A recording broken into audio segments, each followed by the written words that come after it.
Welcome to study with बरखा। आज हम देखेंगे buses of computer.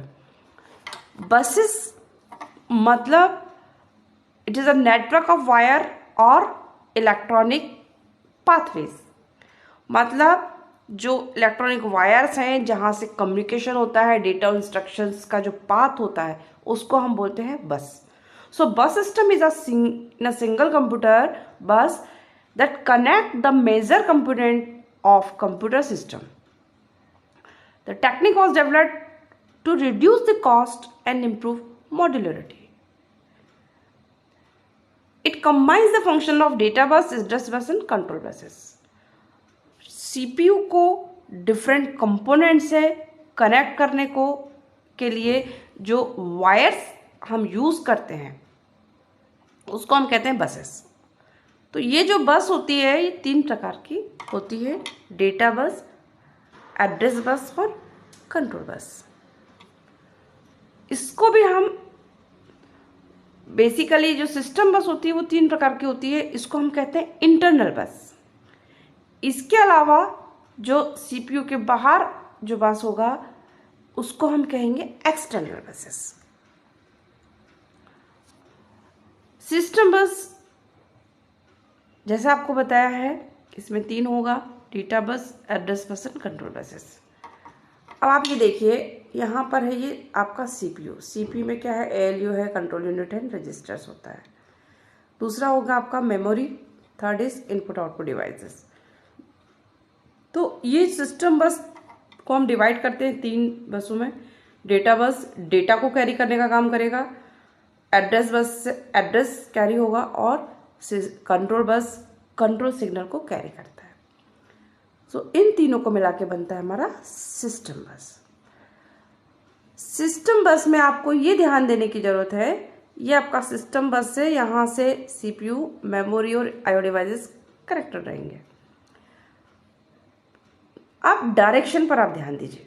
Data bus input output device से जो कनेक्टेड है वो बाय डायरेक्शनल हो गया, मेमोरी से भी बाय डायरेक्शनल और सीपीयू से भी बाय डायरेक्शनल। मतलब डेटा जो कम्युनिकेट होता है वो बोथ डायरेक्शन में होता है। सीपीयू में डेटा जाएगा, मेमोरी से भी ले सकता है सीपीयू एग्जीक्यूशन के लिए, या फिर आईओ डिवाइस से भी ले सकता है। तो रीड भी कर सकता है डेटा और राइट भी कर सकता है। मेमोरी से रीड और राइट दोनों ऑपरेशन परफॉर्म होते हैं डेटा के लिए। और डेटा रीड करेगा तो मेमोरी से डेटा आएगा, राइट मेमोरी में होगा तो मेमोरी में डेटा जाएगा। सेम इनपुट डिवाइस से डेटा आता है, आउटपुट डिवाइस से डेटा जाता है। तो और कैलकुलेशन होने के लिए सीपीयू में डेटा आएगा और कैलकुलेट होने के बाद जो आउटपुट है वो डेटा जाता है।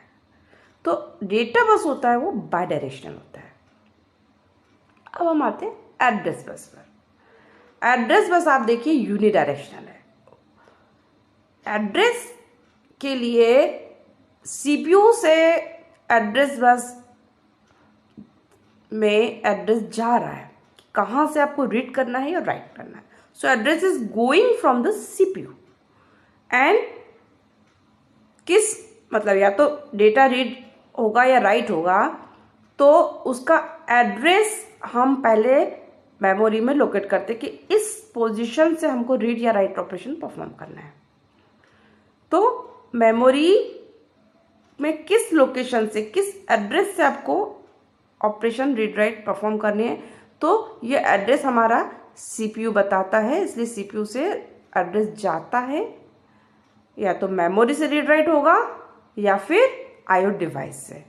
तो यहाँ पर डिवाइस को एड्रेस करेगा या मेमोरी को एड्रेस करेगा कौन? सीपीयू। तो एरो सीपीयू से निकल के जा रहा है और मेमोरी और आईओ डिवाइस में एरो आ रहा है।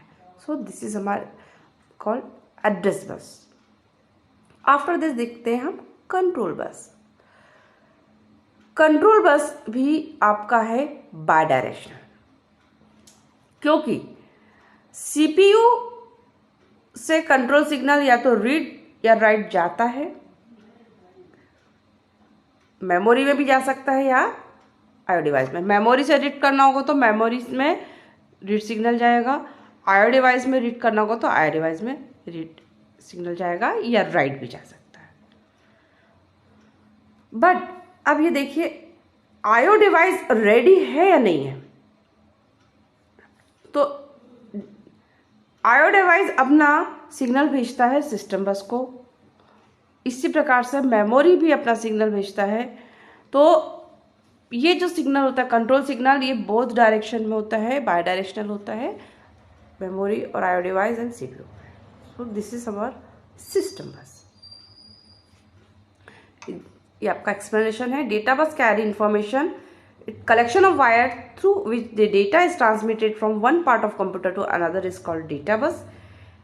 Data bus can be thought as a highway on which data travels within a computer. This bus connects all computer components to the CPU and main memory. Size of the bus determines how much data can be transmitted at one time. Suppose 16 bits का आपका बस है, 16 bit bus है, तो at a time 16 bits data उसमें transmit हो सकेगा। 32 bits का बस है तो 32 बिट एक साथ ट्रांसफर होगा। अब हम देखें address bus, collection of wire use to identify particular location in main memory is called address bus. We also can say that information used to describe the memory location travel along the address bus. अगर memory को address करें तो memory के लिए address जाएगा। अगर हम किसी कहाँ से, हो सकता है हम इनपुट आउटपुट डिवाइस को एड्रेस कर रहे हो कि इस कौन सा प्रिंटर हमको आउटपुट में यूज़ करना है। कई प्रिंटर कनेक्टेड है हमारे सिस्टम से, तो हम किस प्रिंटर पर हम आउटपुट देना चाहते हैं तो हम उस डिवाइस का एड्रेस देंगे। तो उस कंडीशन में हम डिवाइस को एड्रेस करेंगे। तो ट्रेवल जो होगा वो डिवाइस के लिए एड्रेस होगा, एड्रेस। एग्जाम्पल अब ये देखेंगे हम, size of the address will determine how many unique memory addresses can be address. A system bus with 4-bit address bus can address 2 to the power 4 bytes of memory. आप जानते हैं, आपने पहले भी पढ़ा है कि जितनी भी बिट्स होती हैं तो उससे कितने कॉम्बिनेशन होते हैं, बन सकते हैं। अगर 4 बिट का एड्रेस बस है तो यूनिकली 4 बिट के कॉम्बिनेशन बनेंगे 2 to the power 4 that is 16। तो 16 आप मेमोरी को एड्रेस कर पाएंगे। 16 बिट का अगर एड्रेस बस है तो 2 to the power 16 that is 64 kilobyte memory address हो पाएगी। 20 बिट का एड्रेस बस है तो 1 मेगाबाइट मेमोरी को आप एड्रेस कर पाएंगे। तो आपका मेमोरी का साइज कितना है, क्योंकि इनपुट आउटपुट डिवाइस तो कुछ ही कनेक्टेड होती है तो उसके लिए कुछ बिट ही लगता है, बट मेन बात है कि मेमोरी आप कितना यूज़ करें। तो जितना ज़्यादा मेमोरी होगा उतना एड्रेस बस की विड्थ बढ़ जाएगी, उतने एड्रेस लाइंस बढ़ जाएंगी। अब हम देखते हैं control bus. It determines the operation, read और राइट और whatever it is, ready है रेडी नहीं है। So connection that carry control information between CPU and other devices within the computer system is called control bus. It carries signals that report the status of various devices. This bus is used to indicate whether CPU is reading from memory or writing to memory, or device is ready or not for communication. So that type of signal would be transferred from device to memory to CPU. For more such videos, like, subscribe and share. Thank you.